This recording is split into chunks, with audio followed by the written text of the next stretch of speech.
Hi, my name's Tim and my business is A1 Grooming. I groom dogs and I like to do quite a bit of styling on them as well, if the customers allow me. So today I want to introduce Theo.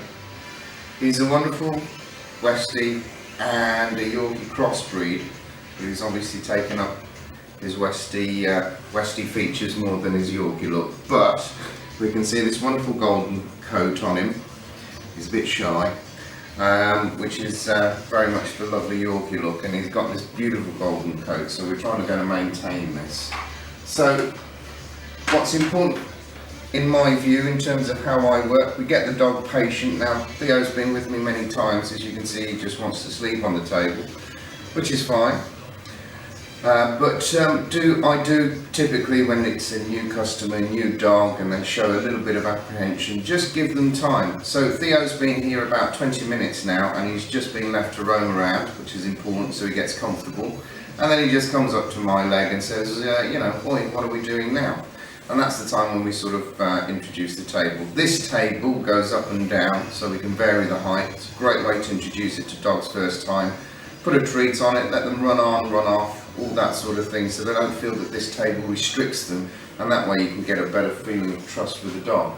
So my first step is to check everywhere. I'm looking for anything suspicious, so we're looking for anything that is not dog, so any foreign bits, so there could be fleas.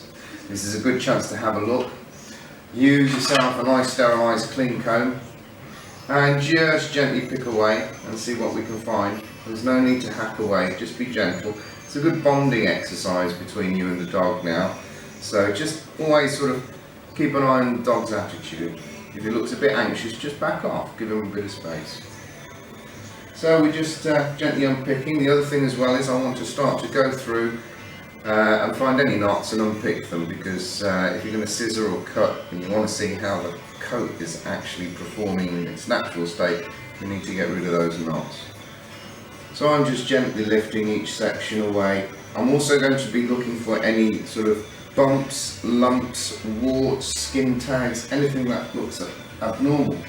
And that's important because if you're clipping a dog with clippers, you want to make sure you're not running it across and then snag a wart or a skin tag or something like that, and then you get a lot of bleeding and a lot of discomfort for the dog.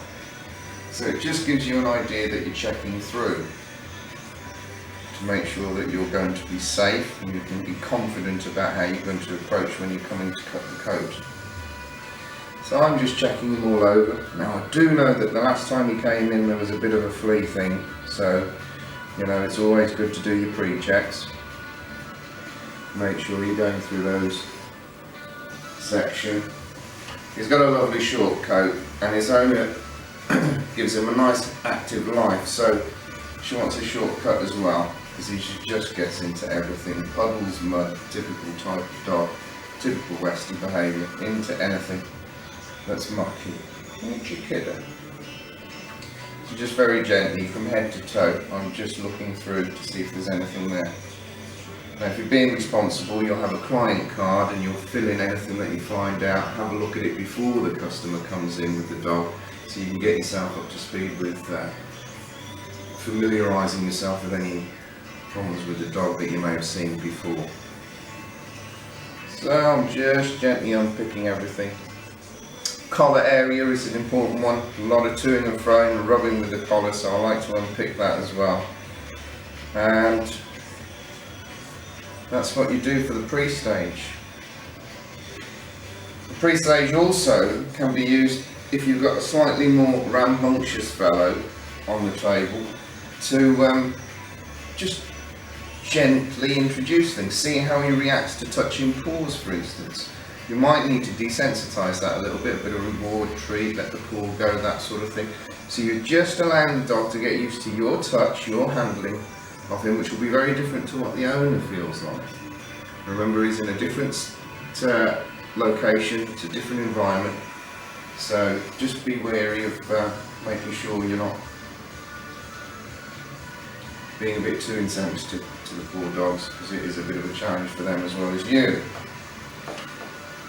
So I'm just going to try and see if we can get Theo to turn around. He seems a bit bashful today.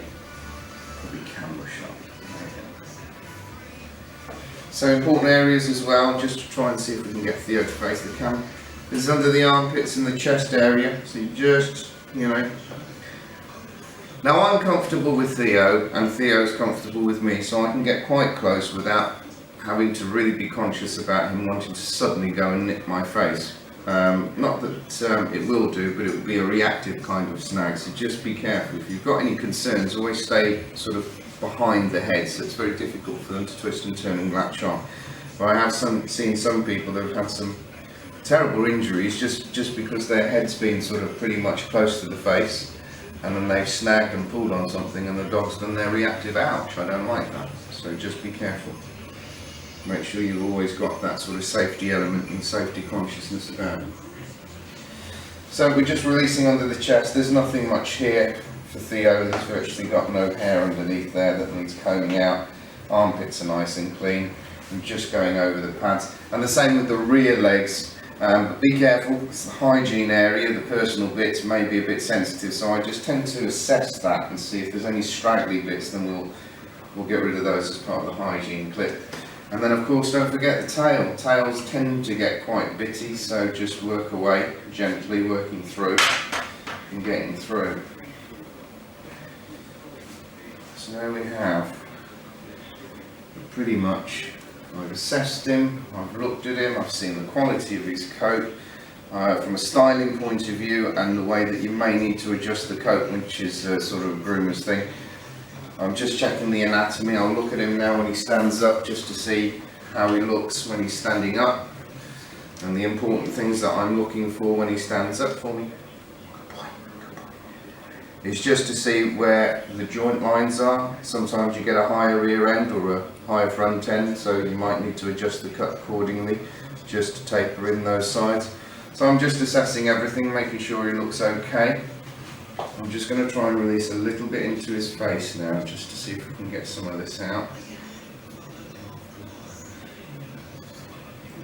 Just going to assess him out, just fluffing away from the eyes, never going into the eyes or coming in this way, because accidents can happen.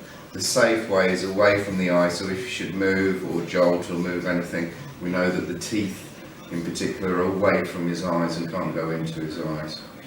So here we are, sort of forward brushing if you like. Now I don't try and comb the bits inside his eyeballs, I'll just use my fingers to fluff those out, and we'll gently scissor those out and get rid of any dirt and debris. So the next stage will be the wash. I think for Theo, I want to get him into the wash. He feels a bit greasy, so I'm going to get him in the wash tank. I'm going to use a soap. I'll just show you the soap that we use. Now I can't recommend this highly enough. This is a soap that's handmade by a company called Willow and Plum Soap Company. I use their soaps because they have no chemicals in it whatsoever, and it's done with the most natural of ingredients.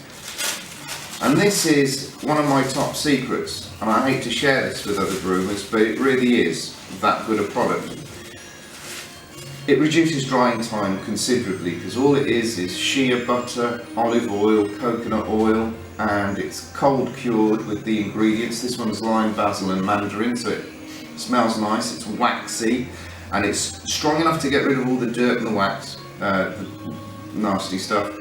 And in using this, it just leaves behind a very clean, crisp coat that you can work with. You don't need additional sprays or spritzers, very little static that comes out of it, but you get that clean, healthy hair.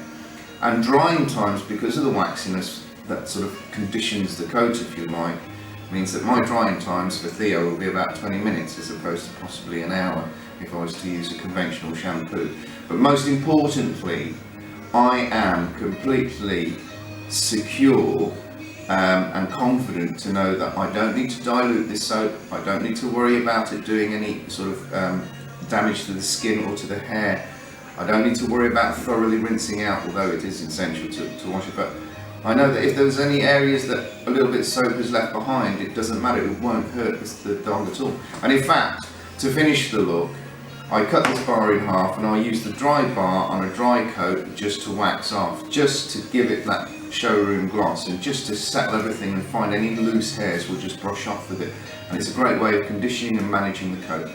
Tangles, brilliant as well, just soap it in and it will just glide through and come out. Much easier than sort of using all these expensive tools to pick out.